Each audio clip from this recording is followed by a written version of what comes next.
Hi everyone, welcome back to Astrology in the Wild. My name is Kei Tyler, and today we are talking about the Sagittarius full moon on June 3rd. We are going to be discussing what it means to have a strawberry supermoon, some really great events that are coming up for the month of June that are playing into these aspects, as well as some really interesting points and how to live a very fulfilling and abundant life in the next 2 weeks, and a breathing meditation to guide you through the adaptation that we need to go through for this heat wave that we might be experiencing soon.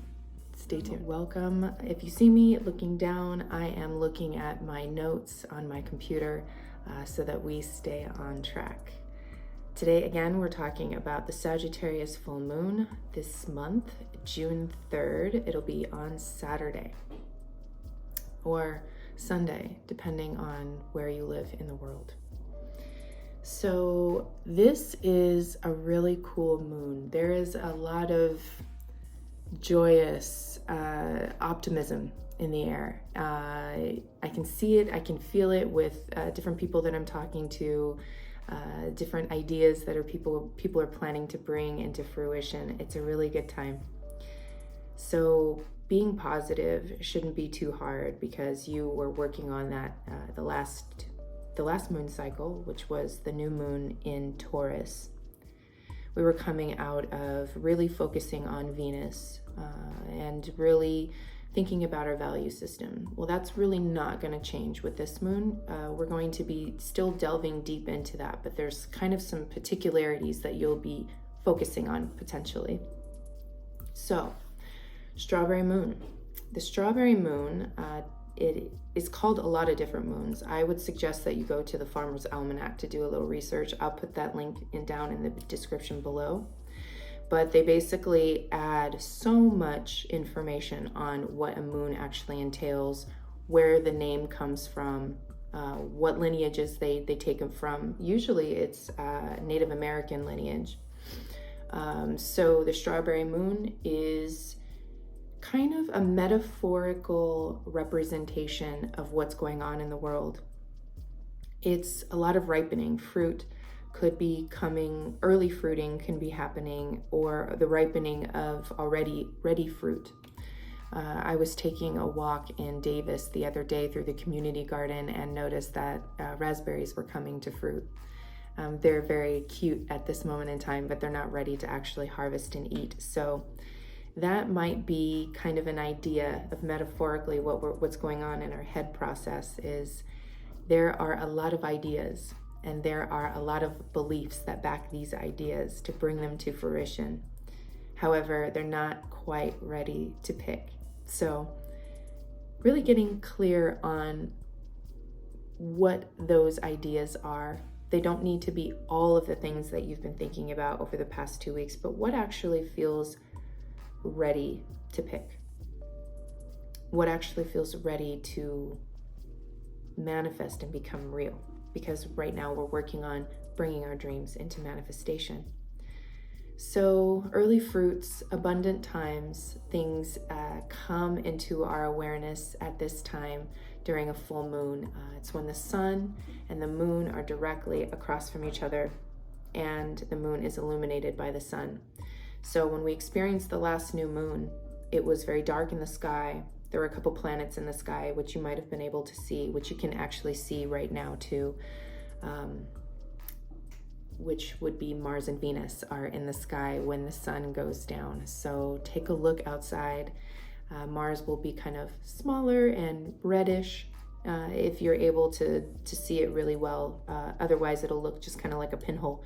And Venus shines very bright. You're gonna definitely be able to tell. Just remember that stars twinkle and planets are actually the same illumination as you look at them. So pay very close attention. In any case, as we come into the summer months, these lunations happen very close to the Earth's axis or to the Earth's horizon. So you'll be able to see them. The moons probably throughout the rest of the summer will be very large. So that is, when that does happen, it's actually maybe more orange in color. So you might notice that it looks like a strawberry moon, but it's not actually called that because of the way that it looks. It's called that because of kind of the metaphorical thing about what's going on in the world. Peak illumination of this full moon will happen at 11:43 Eastern and around 8:43 or so Pacific. So if you're looking to get outside and see what this thing is doing, I suggest you go out at around that time. So we'll get into some of the small events around the world and a little bit of history about June and the asteroid Juno, which is making a really big entrance with this full moon. It's very close to the sun, the asteroid Juno. So I'll give you a little bit of a backstory to what this energy also encapsulates. So a couple cool events around the world. Take out your calendars if you want to remember particular things. Actually, you should be pulling out your calendars. You should be hitting like and subscribe to support this channel.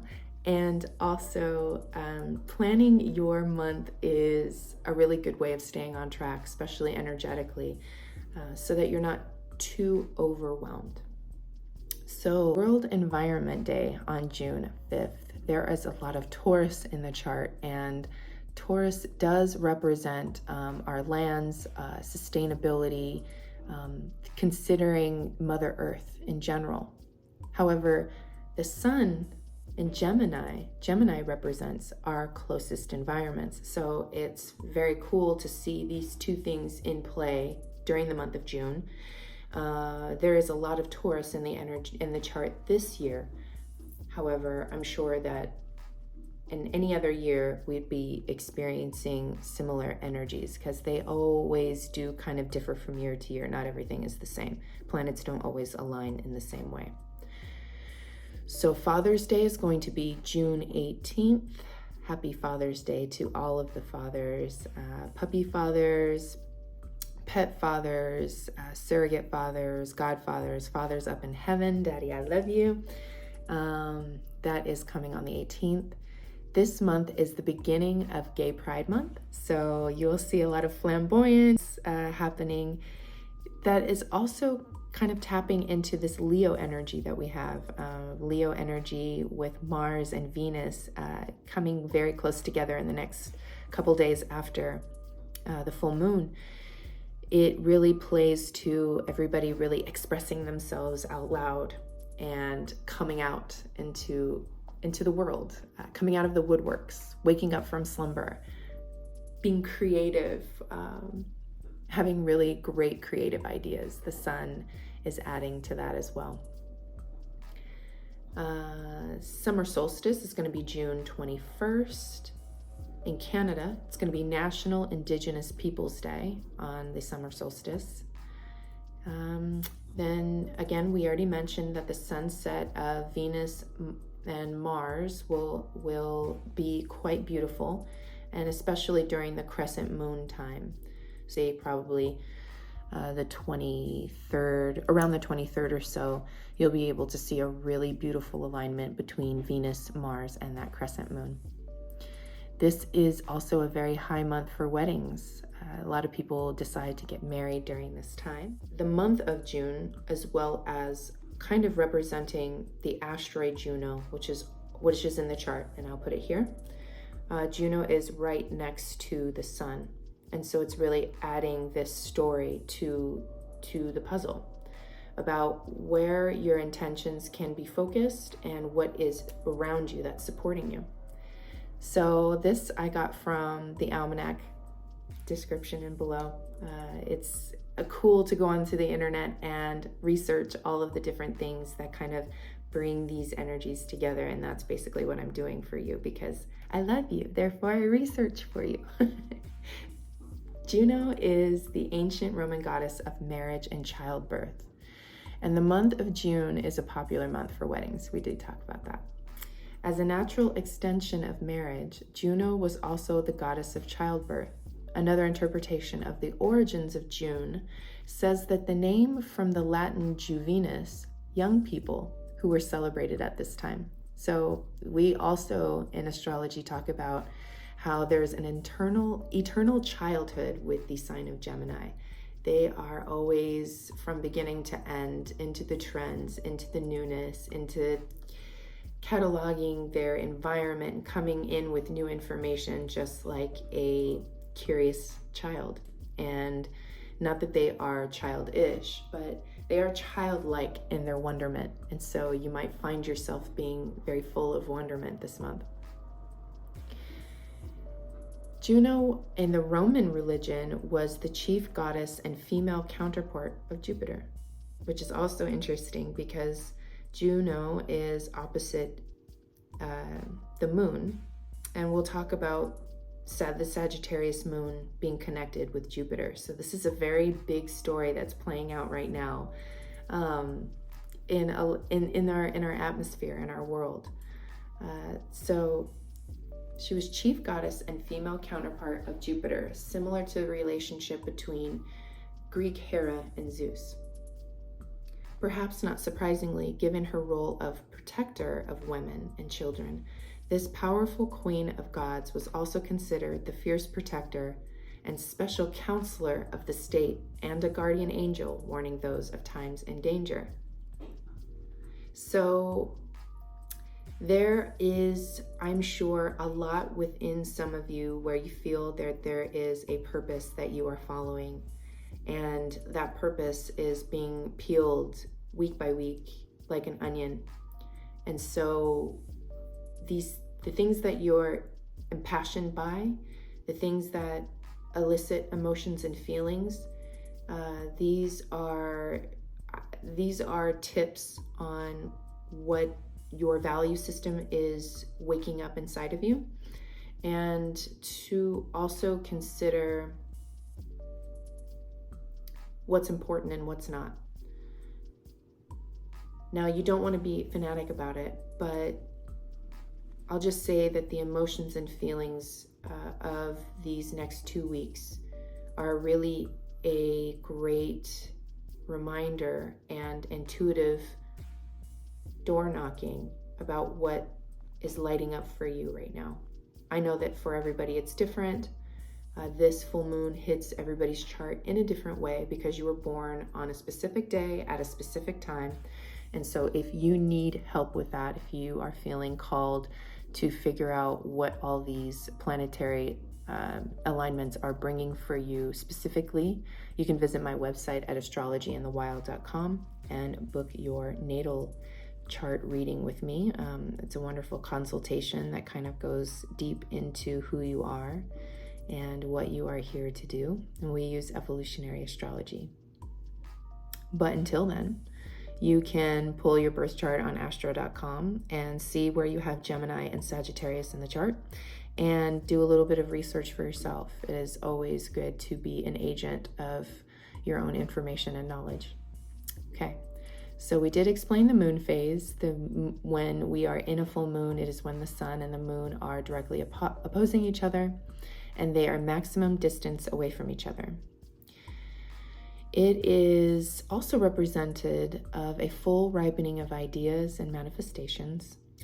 And you can still be dealing with some of those ideas and manifestations from 2 weeks ago, or you could be closing up those cycles and kind of polishing some new ones that have come to light. I'm sure over the past 2 weeks, a lot of things have waxed into your awareness where you're like, I've got to address these things. These things I thought were important are no longer important. I've got to jump over here.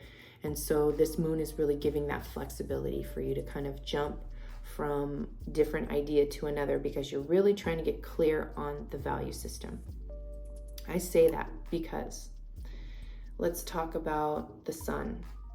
The sun's ruler in Gemini is naturally Mercury. So when we look at lunations in evolutionary astrology, we take the planetary ruler of the sun and the moon, whatever sign they're in, and we look to that planet to say, how do we solve this bigger situation that's happening? And the cool thing about Mercury is it is in Taurus at 19 degrees and very close to Uranus. it's basically its counterpart, its octave, higher octave. My teacher has a really good video that just came out. I'll put the link in the description below. But basically, there are some planets that have its natural state, and then there is an octave where it, just like in music, you go higher up in vibration. So Mercury is next to Uranus, and Uranus is the higher octave of Mercury, kind of bringing a very higher-minded perspective to a situation. And so Mercury is the need to refine our decision-making, taking a leap, representing cars, representing driving, representing movement. So if you are thinking about making a trip, I've been listening to, even in my own personal experience, get your cars fixed, okay? Put value in the maintenance of your vehicles so that you have freedom of movement and opportunity. Uranus being there is why I mentioned that. Uranus has the ability to bring things that are wondrous, mystical, amazing, and also things that we don't expect, because it wants us to kind of upgrade and up-level our lives in a way. So that can transfer into just, being mindful of the things that need to be maintained. In addition to that, being a resource of knowledge for yourself, and making spiritual and alternative information a priority.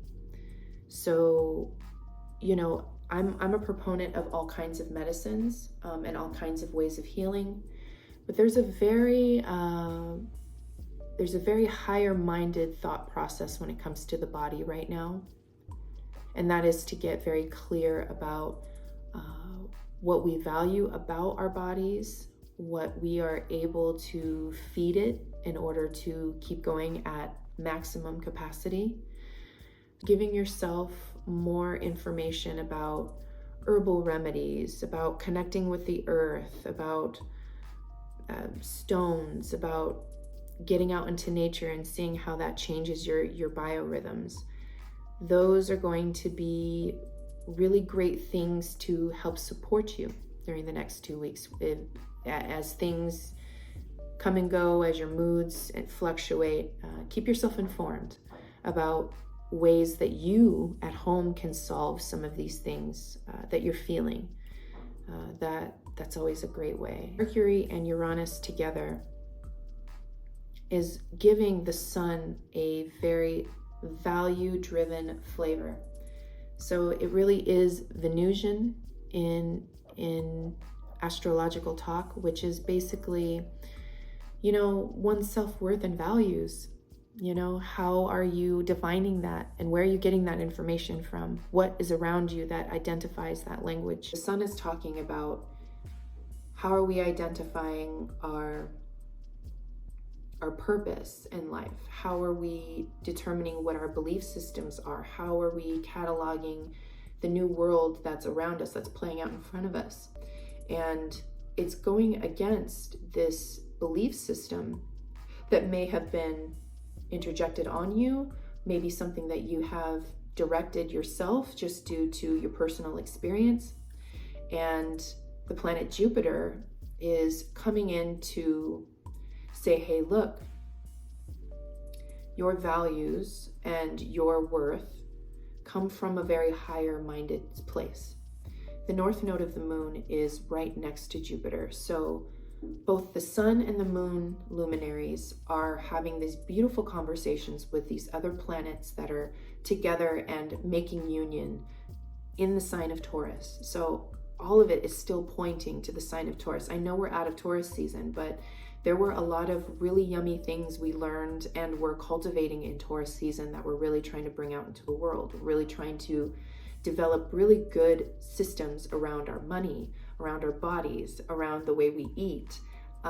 It really does encompass a lot of our daily life experiences. So it's interesting to mention as well that Jupiter will bring abundance and gifts towards new things that you're being pushed to. If you want to learn more about Jupiter, here is the video mini workshop that I did on Jupiter a little while ago. It pertains to the rest of this year and into May of next year. So it's a valuable resource if you want to see how Jupiter might be affecting you a little more closely. But that is where we're at in a nutshell with the luminaries and what the luminaries are telling us about the rest of the planets. It is to really focus intently on your values and research, study, find out more information about, speak to your friends about. Who do you know that knows a specific thing that you need to learn? Is there a class? Is there a workshop? You know, there's some people in my awareness that are retaking classes. They are delving into, you know, they're kind of diving deep into more specific areas of study because it really lights them up, really makes them feel as if it will provide long-lasting value. And so if you feel that you are in that soft space, it would be good to keep doing some research, going online and figuring out how to bring those things up to the forefront. Another cool thing that is happening in the sky, Venus and Mars are conjunct, meaning that they are together in the sky. And while you can see them at night around the sunset time, Venus is going to be dropping into the sign of Leo in the next couple days after this full moon event. And I just wanted to talk a little bit about Venus and Mars. I know that you'll be given lots of inner strength with this conjunction. So self-worth and values, again, you're going to be overcoming obstacles maybe with attention to that self-worth and value. It's good to address any of these things because there might be a self-preservation mode that's going to be pressed. And you want to be the most pure and creative version of yourself. I know we try to achieve that at all times, but life is like a roller coaster and it's up and down all the time. And right now, it's in a series of up where you can use this planetary alignment to fuel you and to fuel the Jupiter. My teacher likes to say that Jupiter is the fuel of Mars. And so if you are working on expressing yourself and strengthening your alliances and getting out into your creative self-expression, being with children, teaching people, if you are in this, Jupiter will give you more. It will give you more of this. It will give you more understanding. It will give you more receptivity, more abundance towards those goals, and kind of open doors for you if you are clear.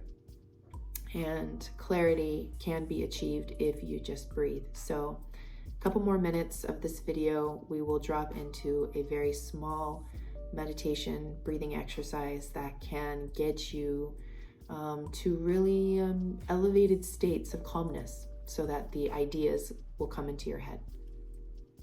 Okay, so this is a great time, this new moon, this full moon and the couple days after, you will be listening to your natural rhythms and allowing your food and your mind have the time and space to digest. So you have some ideas, you have some food, you give plenty enough time in between. So fast for in between information. Don't take information all day. You can't do that. You need to pace yourself, and you can't take in too much food. This is summertime.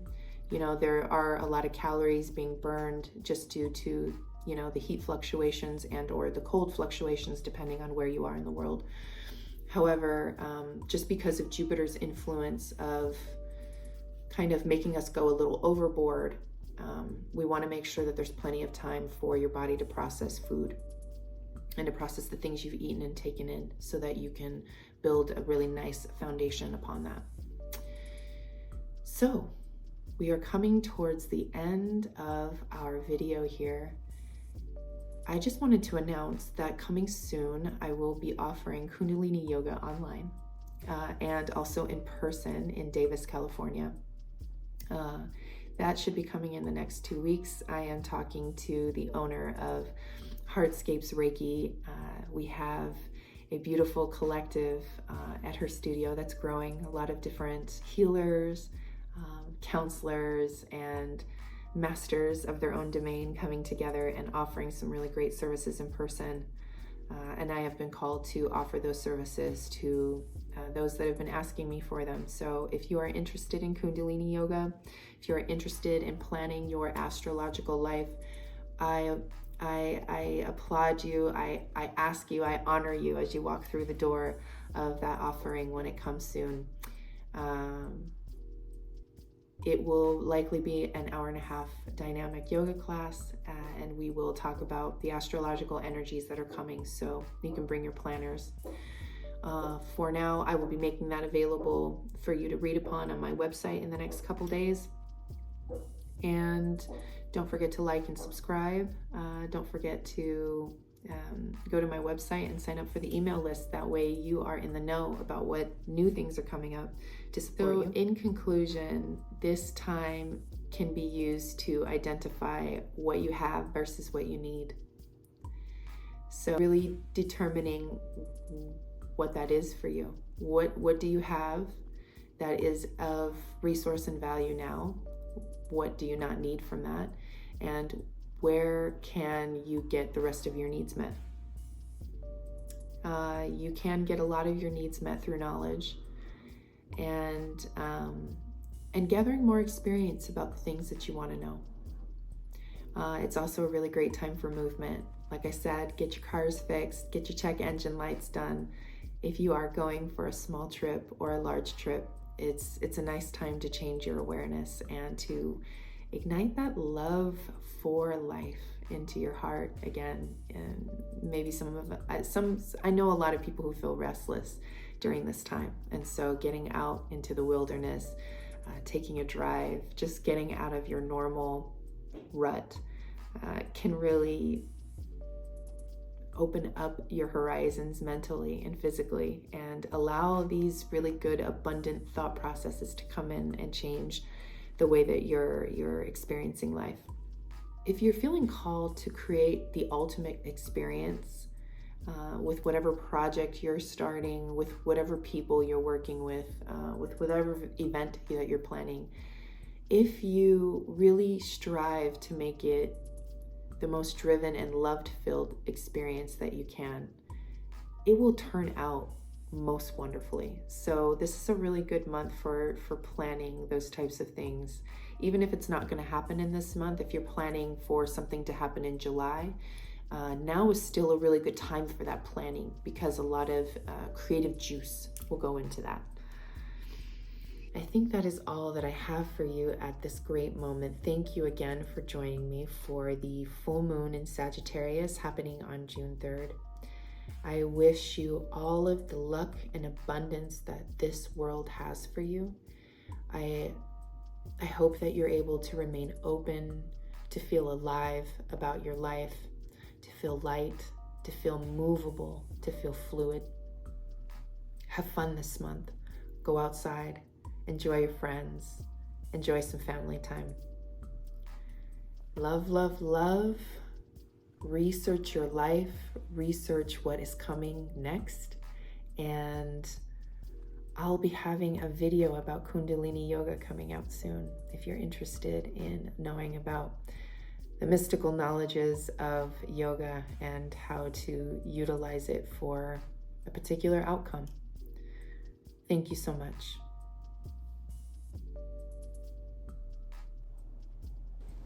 You have now reached the portion of the video where you will come in a nice, comfortable, yet seated position, anywhere that is safe and feels good to you. This is called the Sitali Kriya. It's part of the Kundalini Yoga tradition, and it is to cool off the body and to center the mind, to bring the thoughts into the belly and let them process. So you're going to inhale through a rolled tongue that is outside of your mouth. And you're going to exhale your nose. Inhale, taco. Exhale, nose.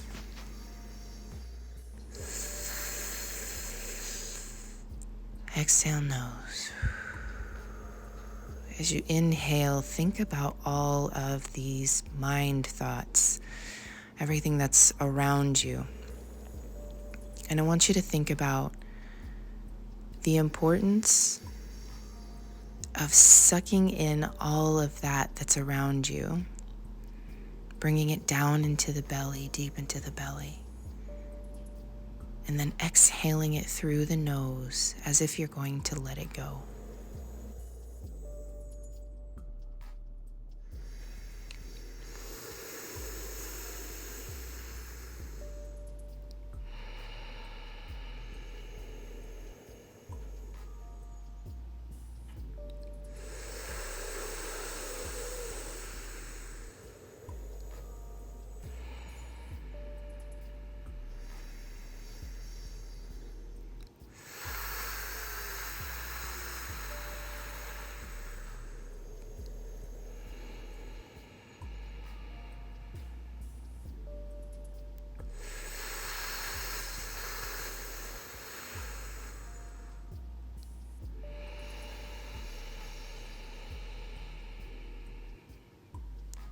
I want to thank you for joining me today and meeting yourself wherever you are at this moment. You've done a fabulous job. And call upon this Kriya anytime during this month to cool your centers. I love you, and I'll see you very soon.